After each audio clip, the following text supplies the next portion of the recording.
Smith. Thank you, Mr. Acting Deputy President.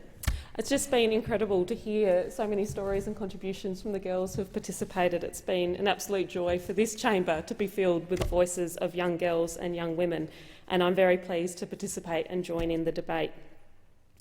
We mark this occasion today, and we have this experience all as part of International Day of the Girl as well, where every year on the 11th of October the world is called to recognise the unique challenges that girls face and to talk about their potential and to bring about significant change and make a contribution to building a better world. So it's so appropriate that at a time when we're celebrating International Day of the Girl, we have all these young women take over our parliament. And for me, it's been very special today also to be able to welcome my stepdaughter to the parliament today. She's been here with her classmates as well. Because what we're talking about today is my stepdaughter's future, these young women's future, indeed every girl in Australia's future. We're talking about their rights to education, to affordable healthcare, their freedom of expression, equal pay and their right to determine their own future. We're talking about their aspirations to become leaders, to create positive change, to contribute to our world and to be a voice for their own rights. It's about their hopes and dreams to follow their passions and do what they enjoy. Over the past decade, we have seen girls all around the world rising up to the challenge and leading movements for change. They're leading the charge on tackling gender equality, fighting for action on climate change and fighting for their right to an education. Girls like Malala Yousafzai, who as a young girl defied the Taliban in Pakistan and demanded that all girls be allowed to receive an education. Malala was shot in the head by a Taliban gunman in 2012, but she survived, and as we know in 2014 she became the youngest person to receive the Nobel Peace Prize. And there are also girls like the young women who have gone through CAMFED's mentorship program around the world, which supports girls to access school, succeed and become leaders of change in their communities. So many incredible role models, globally and locally, for our young girls to choose from.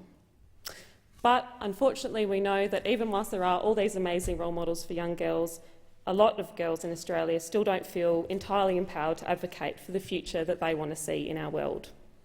Plan International, the leading international charity for girls' equality, recently published a report in which they asked 1,461 girls and young women around Australia to share their hopes, dreams and concerns for the future. And their report showed that 91% of girls had an overwhelming desire to lead change on the big social issues facing their future. But sadly, the same girls noted they were less confident in their abilities to achieve that leadership. This is something we should all be concerned of in this parliament, particularly as the women who've got to this place and have had an opportunity to lead.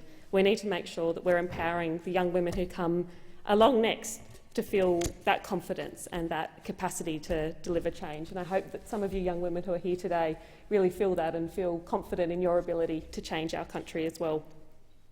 Now, this report from Plan International showed that 91% of the girls had an overwhelming desire to lead this change, and often the change that they nominated as the most important was that of climate change.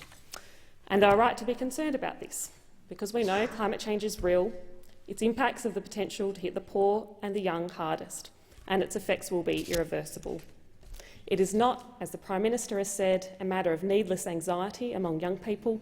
It's a matter which requires urgent and serious action. And more than 18% of the young girls surveyed by Plan also nominated violence against women as a leading concern.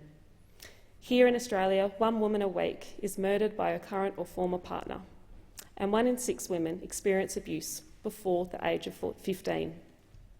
These are horrific statistics, and our work to address them is nowhere near complete. Now, when it came to girls around the world, the respondents cited education as a major barrier holding back their peers from achieving their goals and being able to participate in the kind of society they wanted to see. And they're right. Globally, 131 million young girls remain out of school. 4 out of 10 girls will never enter a classroom. These statistics are worse in lower and lower middle income countries where 1 in 4 young people are illiterate. We know that 90% of a child's brain develops in their first 5 years of life, but 175 million pre-primary aged children are not enrolled in pre-primary education. Now, this survey also asked girls what their biggest wish for other girls around the world was, and 1 in 3 of them all agreed that it was equality. for them to also be equal, to be seen as equals and treated as equals.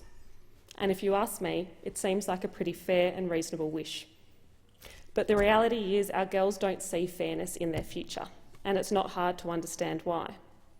Because beyond the issues I've already canvassed, there are plenty of other barriers which remain in our community that act as a barrier to gender equality and to fairness. For a start, the gender pay gap and the associated superannuation gap remain pervasive. In 2019, Australia's full-time gender pay gap stands at 14%, according to the Workplace Gender Equality Agency.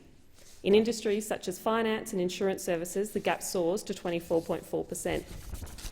Fragmented work histories and lower paid work mean women are also likely to accumulate significantly less in superannuation savings and therefore face a greater risk of economic insecurity in retirement. On top of this, we know that women still carry a disproportionate burden of unpaid work. The ABS tells us that 36% of women spend up to 15 hours in unpaid domestic work weekly. If we are to take gender equality seriously, beyond these important but largely symbolic days, then we need to get serious about implementing policies that will create a fairer nation in Australia. Policies like the nation-changing reforms implemented under previous Labor governments, including for paid parental leave, the Workplace Gender Equality Act, affordable, flexible and high-quality childcare, and laws against discrimination and sexual harassment through amendments to the Sex Discrimination Act.